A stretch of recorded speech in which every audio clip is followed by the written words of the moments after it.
bahkan kudu tumakninah, tenang. Allah, insya Allah ahlus sunnah wal jamaah semua ya, insya Allah rata-rata safinya ya gitu. Biarinlah kalau ada yang beda-beda, biarin, nggak apa-apa, nggak usah ribut gara-gara khilafiyah. Yang kunut kagak kunut biarin lah, betul-betul. Yang mau tahlilan kagak tahlilan biarin lah, bahkan yang tasawufnya begini sama yang begini biarin. Tadi uhwah Islamiyah. Kembali lagi para bapak, para ibu jamaah sekalian, inna sholati, sesungguhnya sholatku, kita sholat. Wa nusuki, ada kata manasik, asal kata dari nusuk, artinya ibadahku. Wa mahyaya, hidupku. Wa mamati, dan matiku. Lillahi rabbil alamin, untuk siapa? Untuk Allah, Tuhan semesta alam. Timbul pertanyaan, kata ibu-ibu, Ustaz, kalau begitu kita ibadah buat Allah, Allah butuh sama ibadah kita? Jawabnya kagak. Allah kagak butuh sama ibadah kita. Terus itu ada ibadah buat Allah. Saya mau kasih contoh, Bu. Anak kita pulang dari sekolah, ngerjain tugas kelompok. Kata emak kita, kata ibu, nah ini tugas buat apa? Tugas buat Pak Guru. Gurunya butuh kagak sama tugas? Butuh atau tidak? Tidak. Tapi yang butuh adalah anak kita terhadap nilai. Itu tugas dikumpulin sama guru, oleh guru dinilai, dikasihin ke anaknya. Jadi kita ibadah karena Allah, biar dinilai sama Allah, diterima sama Allah. Bener apa kagak? Kalau udah bener, diterima, dapat pahala. Tuh, biar ngerti, kagak salah paham. Ntar salah paham lagi, waduh Allah butuh sama ibadah kita. Kagak ngaruh. Yang butuh ibadah justru kita. Lihat dalam sholat ada 8 permintaan minimal dalam duduk di antara 2 sujud. Gimana doanya? Hah? Dalam duduk di antara 2 sujud, Rabbi ghafirli warhamni wajburni warfa'ni warzuqni wahdini wa'afini wa'fu anni. Ya Allah, ya Tuhanku, ampunilah dosaku. Saya tanya ibu-ibu, bapak-bapak, banyak dosa kakak kita? Banget. Baik yang disengaja maupun disengaja banget. Kalau kagak disengaja, kita udah minta sama Allah, Rabbana la tu'akhidna in nasina au akhtana. Itu tuh kita minta diampunin, jangan hukum ya Allah kami ini gara-gara dosa yang kagak disengaja atau yang terlupa. Tapi kita dosa, tahu itu dosa, dikerjain baik, betul-betul. Saya mah ngomongin ya, tapi itu tuh sama poeda bakal udah ngomong. Betul. Bu, jangan mau gaul sama orang yang suka ngomongin orang. Kenapa? Sekalinya kita kagak ada, kita yang dijadiin obrolannya, betul nggak? Betul katanya malam. Emang betul begitu rumusnya. Kalau ada orang datang pada kita ngomongin orang lain, jangan diiyain. Ntar kita juga ngomongin. Makanya jangan mau tuh begitu. Akhlak itu, Rabbi firli, ampuni dosaku ya Allah, warhamni, rahmati, kasih aku ya Allah. Jangan anggap dan jangan bayangkan rahmat Allah itu seperti apa.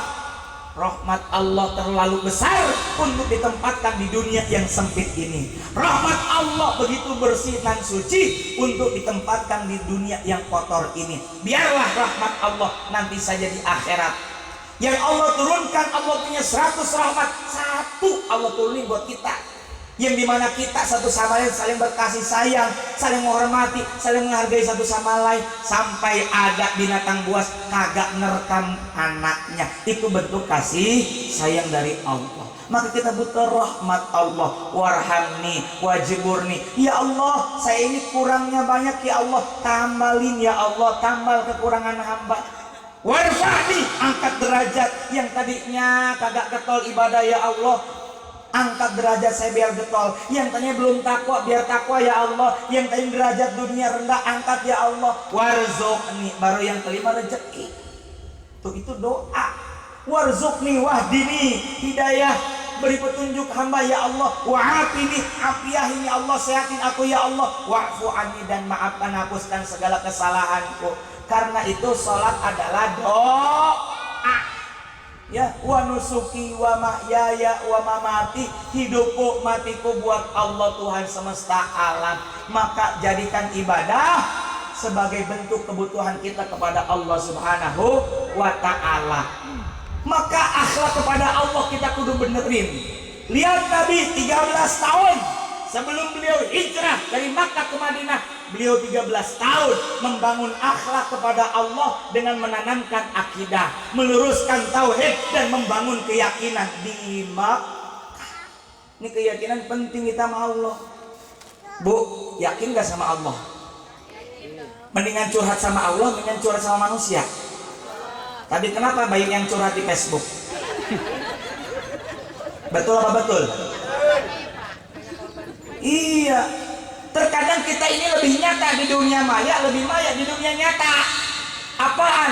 Lebih nyata di dunia maya. Udah tahu Facebook, internet, sosial media itu maya. Kita seakan-akan kenal dengan orang itu, baru kenal juga pertemanan. Lebih nyata di dunia maya. Sebaliknya lebih maya di dunia nyata. Ini emaknya, ini bocahnya, masing-masing pegang handphone. Betul apa betul? Padahal deket nyata, lebih maya. Kagak tegur sapa. Sekalinya kumpul nonton TV, TV-nya dimatiin, ngobrolin TV. Tuh, tadi gimana? Itu bilang ini, bilang itu. Gimana artis itu, artis ini. Oh ya. Maka coba kita benerin nih pola hidup kita, benerin ibadah kita. Kalau ibadahnya benar, maka pola hidupnya akan benar. Maka didasari keyakinan kepada Allah Subhanahu wa ta'ala. Kenapa saya tadi tanya, ibu percaya sama Allah atau kagak? Karena tadi baik yang lebih curhat sama manusia. Kalau kita curhat sama manusia, kira-kira nambah lebar, nambah sempit tuh masalah. Nambah lebar, kesana kemari. Kok Empo itu tahu ya saya begini begitu? Lu sih cerita. Begitu. Kan lu yang posting di Facebook. Oh iya tuh, wall Facebook, wall itu dinding, kayak kita kayak dinding ratapan, ngeratapin mulut kita ya. Maka udahlah, curhat sama Allah. Yakin gak kalau Allah mendengar? Yakin. Kalau ke manusia belum tentu didengar, kalau ke Allah yakin didengar, yakin diwujudkan keinginan kita. Ujibu da'watad da'i idza da'ani, kata Allah dalam surah Al-Baqarah 186. Aku senantiasa mengijabah, menjawab doa orang yang berdoa bila mana ia berdoa kepadaku. Bu, Allah itu suka dengar apa kata kita. Kadang kitanya nggak mau dengar apa kata Allah. Betul apa betul? Waktunya sholat, ayyala sholat, masih main catur. Mentang-mentang hari Minggu, ayyala sholat, masih mancing. Bejogok wae di depan kolam. Betul betul. Ya saya sih kagak ngelarang, cuma waktunya sholat ya sholat, waktunya ibadah ya ibadah. Kalau kagak ada panggilan ajan, panggilan apa lagi yang mau menggerakkan kita sama Allah? Betul apa betul? Maka jadikan panggilan adzan itu panggilan cinta untuk menuju Allah Subhanahu wa ta'ala. Beres. Poin 1, akhlak kepada Allah dengan ibadah kepada Allah dan tidak menyekutukan Allah. Jam berapa ini? Ngaji mah mau lama-lama, yang penting singkat, padat, pulang jangan lupa bawa ilmu yang manfaat, Pak Lurah. Tapi nggak apa-apa, mobil saya situ Pak Lurah. Bohong canda Pak Lurah, tapi jangan bercanda ya. Baik, akhlak yang kedua setelah akhlak kepada Khalik, yakni Allah Subhanahu wa ta'ala, selanjutnya adalah akhlak kepada makhluk. Apa itu makhluk? Ciptaan Allah. Apa saja? Manusia dan selain manusia. Kepada manusia ada yang lebih tua, ada yang sesama, dan ada yang lebih rendah. Kepada lebih rendah kita menyayangi, kepada sesama kita saling menghormati, menghargai. Terhadap yang lebih tua tentu tidak sekedar menghormati, tapi juga kita memuliakannya, baik karena usia, jabatan, maupun karena ilmunya dan kesolehannya. Kita saling menghormati satu sama lain. Yang luar biasanya lagi, Islam itu sangat peduli terhadap sesama. Kalau kita kan kalau sholat biarin bagian gua aja soleh sendiri, tapi Islam mengajarkan soleh bukan sendirian doang. Udah sholat, udah hafal Quran, beres aja, kagak. Kata Nabi, akmalul mu'minina imanan ahsanuhum khuluqan. Yang paling sempurna keimanan seorang mukmin adalah yang paling baik akhlaknya. Tuh contoh Nabi. Dalam surah Al-Ahzab ayat 21 Allah Ta'ala berfirman, Bismillahirrahmanirrahim. Laqad kana lakum fi rasulillahi uswatun hasanah. Laqad sungguh kana telah ada fi Rasulillah pada pribadi, pada diri Rasulullah uswatun hasanah, uswah, kudwah, teladan, ikutan hasanah yang baik. Kalau khatib kan menutup khutbah dengan ungkapan innallaha ya'muru bil adli wal ihsan. Sungguhnya Allah memerintahkan untuk berbuat adil dan ihsan. Adil sama ihsan beda. Adil itu kalau membalas dengan setimpal. Misal Pak RW ngasih ke Pak Kades ngasih sarung, Pak Kades pengen balas hadiah, saya juga ngasih sarung, ya ngasih sarung juga. Kalau mereknya sama, modelnya mirip, harganya mirip sama, itu namanya adil. Tapi kalau Pak RW ngasih hadiah yang biasa aja sama Pak Lurah dibalas dengan BHS, waduh, BHS itu sejutaan. Dengan sarung yang mahal, itu namanya ikhlas. Membalas kejahatan orang dengan kebaikan, itu namanya ihsan.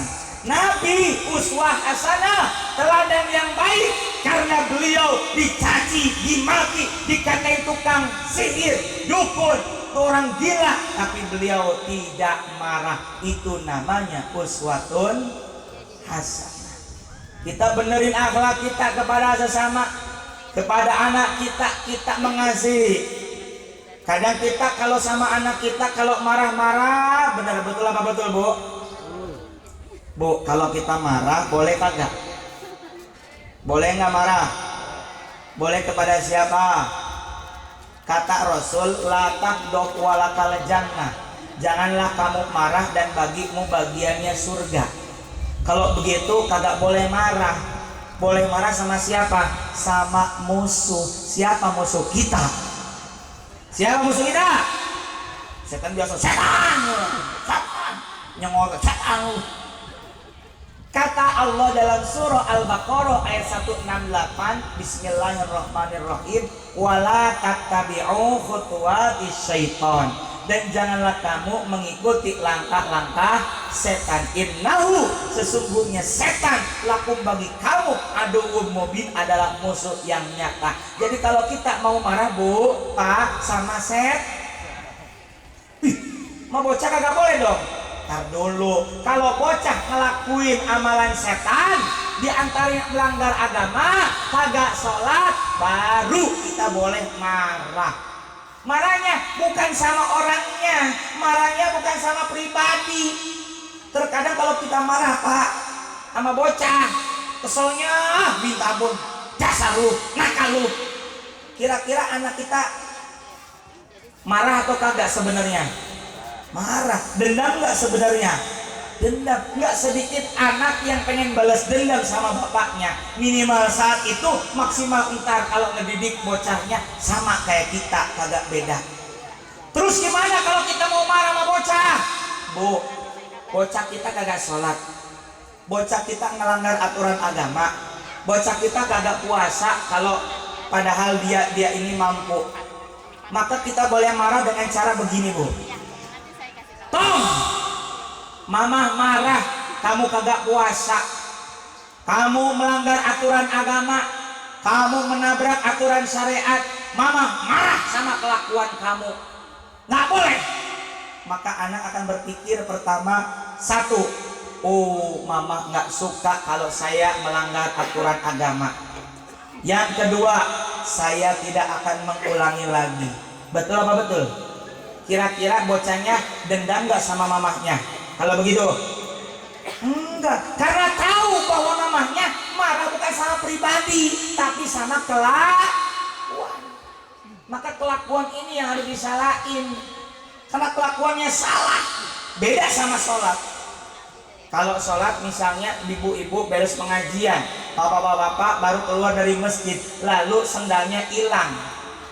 Bener nggak kalau kita ngomong dasar nih bocah, dasar nih orang, sholat mah tetap sholat, maling tetap maling. Betul apa betul kira-kira ucapan begitu? Salah. Berarti kalau ngomong begitu nyalahin sholat. Mestinya bagaimana? Ini bocah, ini orang maling lagi ikut sholat. Beda atau tidak? Kalau yang pertama nyalain sholatnya Pak, betul. Sholat mah sholat, tapi tetap maling. Salah itu ucapan. Yang tepat, ini maling kebetulan ikut sholat. Sebentar dia sadar. Sama Bu, mohon maaf. Kalau ada ibu-ibu suka ngaji tapi suka ngomongin orang, jangan bilang begini, dasar ngaji mah tetap ngaji tapi doyan juga ngomongin orang. Bukan begitu. Kalau begitu salah ngajinya dong. Betul atau betul? Maka yang tepat, ini ada orang yang doyan ngomongin orang, kebetulan pengen ngaji. Beda dong, beda. Beda tuh sama? Beda atuh. Iya. Kebetulan aja ini orang yang doyan ngomongin orang pengen ngaji. Begitu. Jangan salah ngomong. Ntar ngaji yang disalahin, pengajian yang disalahin. Kagak bisa. Itu aja tuh orangnya kebetulan lagi tobat bentaran. Oh, nah maka akhlak kepada sesama dibangun. Akhlak kepada anak, tontonkan akhlak yang baik. Kata teladan, Pak Lurah dulu kalau kita mah teladan itu bukan teladan, tulisannya tauladan dulu ya. Tauladan asal kata dari walad. Walad itu artinya anak. Anak gimana yang jadi walid? Anak gimana yang menjadi bapaknya? Kalau bapaknya benar, biasanya anaknya benar. Wah, jatuh tidak jauh dari pohonnya. Jadi kalau bapak ngeliat bocahnya bandel, ingat bapak dulu bandel kagak? Betul kagak? Emaknya bandel atau kagak dulunya? Walaupun dulu masa lalu, sok istighfar, benerin bocah kita. Karena buah jatuh tidak jauh dari pohonnya, benerin. Termasuk juga sama apa? Sama tontonan TV. Kadang kalau bocah kita tapak depan TV banyak ketipu. Betul apa betul? Ngaji kita depan TV. Kalau saya mau bilang Bu, ngaji mendingan ke orangnya langsung. Kalau di TV apapun pengajiannya itu cuma sekedar motivasi, selebihnya ngaji. Yang namanya TV, yang namanya media banyak salahnya atau tidak? Karena minimal salahnya itu di gangguan. Ya, salah gangguan, renyek lah. Kalau di radio itu lagi kesek-keseknya. Gara-gara ngaji di TV, beda muhrim sama mahram nggak tahu. Maaf ya, kita bukan muhrim. Beda muhrim sama mahram. Orang yang haram dinikah namanya mahram. Orang yang sedang ihram haji umroh namanya muhrim. Tuh, ya nggak? Kalau ngaji kan di TV atau kita lihat di televisi film anak muda, anak remaja, oh sorry kita bukan muhrim. Ayo ini contoh sama kita. Oh muhrimnya. Kalau orang cewek laki beda, yang apa namanya boleh dinikah bukan muhrim. Padahal bukan mahram. Beda. Ibu sama saya berarti bukan mahram. Iya. Kalau bapak dengan ibunya, bapak dengan orang tua, dengan ibundanya, berarti itu mahram. Yang haram dini, nah, begitu. Ya. Malah ada tuh saya lagi dengar tuh di WhatsApp kan gampang tuh, ada video salah satu tokoh nasional bilang apa tuh yasinan. Ya Allah ya Rabbana, kalau kita tangkap sama orang awam bisa salah. Betul betul. Kita mah yasinan tetap, kalau perlu mah tiap malam. Waqiahan juga, tabarok juga, betul-betul. Nggak lupa juga ngederes. Ada hanca kalau kata orang Sunda.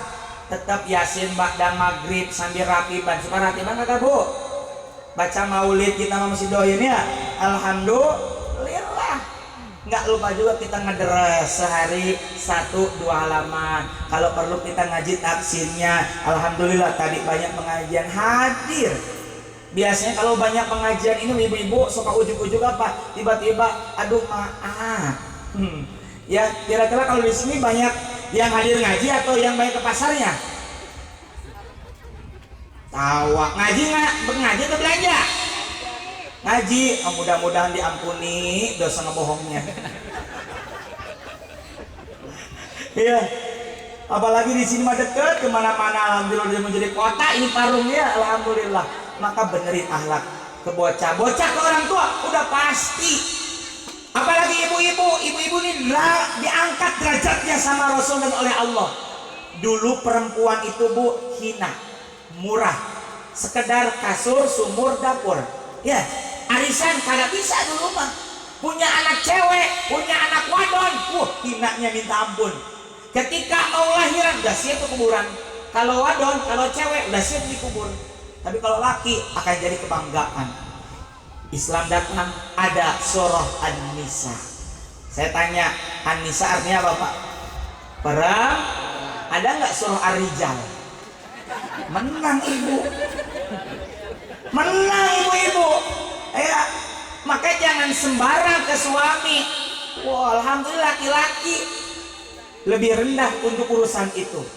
Tapi tar dulu. Nabi juga bilang ketika ada yang nanya, ya Rasul, kepada siapa aku harus berbakti lebih dulu? Ummuka, ibumu. Siapa lagi ya Rasul? Umma ummuka, ibumu. Siapa lagi ya Rasul? Ummuka. Yang ketiga ibu. Umma abuka. Baru yang keempat siapa? Jadi ibu 3 kali, bapak, ibu 3, bapak. Suka sentimen. Dia mana sih hitungnya? Iya, kita kan lagi ngabas hadis. 3 kali nama ibu dipanggil, bapak sekali. Udah kemana-mana baik. Ntar nggak dikasih nih di dapur ya. Ibu kaulah wanita yang mulia, derajatmu 3 tingkat dibanding ayah. Kau mengandung, melahirkan, mengandung lagi, melahirkan lagi, mengandung lagi, melahirkan lagi. Ya kan ngandungnya lama dan banyak. Berapa itu anaknya kalau begitu? 4, yang 1 kembar. Kalau anak orang zaman sekarang, kalau orang tua zaman now paling rata-rata 2 ya. 2, 3. Bapak saya alhamdulillah dulu 14 bersaudara 1 bibit. Luar biasa. Emang orang Banten gitu dulu ya. Orang tua dulu begitu ya. Ya ada juga bibitnya yang lebih dari 1 sih ya. Tapi alhamdulillah di sini mudah-mudahan istiqomah. Ikatan suami takut istri kalau di rumah. Istrinya 3 kontrakan rumah kagak ada. Istiqomah continue terus-terusan konsisten. Suami istrinya 1. Amin ya rabbal. 1 aja kagak keurus. Betul apa tuh bu? Kagak habis. Ntar bu kalau mau meninggal ibu bilang ke suami, Pak kalau mama meninggal mama tadi pesan apaan mah? Papa boleh nikah lagi. Oh yang bener mah. Tapi syaratnya 3. Apaan mah? Yang pertama papa harus baik sama anak-anak. Yang kedua papa boleh nikah lagi kalau kuburan mama udah kering. Yang ketiga buatin air pancuran di atas kuburan mama. Kagak kering-kering kalau gitu ya. Udahlah, kalau hidup itu hanya masalah syahwat, apa sih artinya agama? Betul nggak? Bukan masalah syahwat. Yang mampu silahkan, yang mau bantu silahkan. Ibu-ibu juga jangan sentimen. Kalau orang ada yang 3 biarin deh, asal bener. Betul apa betul? Jangan jelek-jelekin, sebab itu juga bagian syariat. Cuma kagak semua orang bisa. Ya, yang penting adil kayak alhamdulillah. Ngerti ibu-ibu? Ngerti? Tuh suaminya siapa ya? Kode keras itu. Tapi insya Allah wallahu alam masalah adil itu ya. Kita nggak perlu bu. Saya mau ngasih tahu. Jangan sampai gara-gara kita nafsu, maaf. Ibu bilang ke laki-laki nafsu. Kadang kita pakai nafsu juga. Dah, atau siapa bisa adil? Biarin. Udah. Kita titik bahwa itu adalah syariat agama yang bisa alhamdulillah, yang kagak bisa jangan. Betul apa betul? Udah bu, saya yakin mama bapak suami ibu walaupun di WA ngomongin begitu kagak berani. Ayo, bener apa bener? Kalau berani, nih telinga. Becek sairung atuh. Ya, Udahlah, jangan suka ngomong-ngomong gitu, terlalu habis energi kita. Ya, saya yakin itu buat hiburan doang. Di rumah lagi dimarahin, di WA-nya ngomongin begituan doang ya. Untuk menghibur diri saya tahu itu. Sebab saya juga pernah. Ya. Nah, akhlak suami kepada istri, istri kepada suami. Istri dan suami itu punya peran. Suami S yang namanya suami syaja'ah. Apaan Pak S-nya? Syaja'ah. Yang namanya suami kudu syaja'ah. Apaan itu Pak? Berani. Berani apa? Cari nafkah. Berani apa? Berjuang. Berani apa? Berani memimpin rumah tangga dan keluarga. Yang kedua, uswah. Apaan uswah? Teladan, contoh yang baik. Jadi yang namanya suami kudu jadi contoh. Jangan kayak tadi nyuruh sholat, bapaknya masih nonton bola Persib sama Persija. Ya. Yang ketiga, biar cepet dah. Amanah. Artinya apa amanah Bu? Terpercaya. Kata istri abang, mama kagak mau ke Sukabumi kalau tidak lewat Tajur. Maksudnya mah, aku tidak mau punya suami kalau suaminya tidak jujur. Yeah. Jadi kalau suami mesti jujur. Ini handphone udah pakai password, masuk WA pakai password. Yang nggak tahu pengalaman udah. Ya kecuali kalau mau bocah dimain-mainin. Biasa deh, saya juga biasa aja mau dipakai sama siapa kek. Iya, kadang ini mah baru suaminya megang, ih karena sopan kata suami. Emang apaan? Sama aja, betul apa betul? Mau buka apa aja boleh nggak Bu ya? Boleh. Iya, ntar aja itu mah ya. Nah, suami A-nya amanah. Apalagi? Muruah, marwah. Apaan? Harga diri. Yang namanya suami kudu punya harga diri. Betapapun ibu punya suami, punten. Ya, Pak Lurah, Pak RW, Pak RT. Kalau di luar mah jangan panggil nama. Minimal kita panggil gelarnya. Pak RT, Pak RW, Pak Lurah. Ya, itu perlu dihormatin. Ada masalah di rumah, ya biarin di rumah mah, jangan dibawa keluar.